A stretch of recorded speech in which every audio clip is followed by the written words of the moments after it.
Court ముందు తన బాధను చెప్పుకున్నాడు సంపూరన్. ఉన్న భూమిని తీసుకొని పరిహారం మాత్రం ఇవ్వటంలో లేటెందుకు చేస్తున్నారంటూ రైల్వే అధికారులను కోర్టులోనే నిలదీశాడు సంపూరన్. కోర్టు తీర్పు ఇచ్చినప్పటికీ తనకు రావాల్సిన నష్టపరిహారం అందించలేదని సంపూరన్ చెప్పాడు.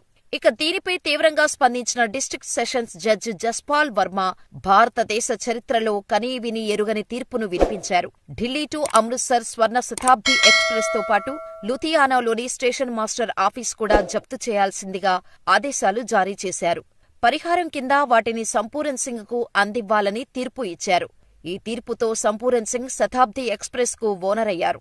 అంతేకాదు, దేశంలో సొంత రైలు ఉన్న ఏకైక వ్యక్తిగా ఆయన చరిత్ర సృష్టించారు.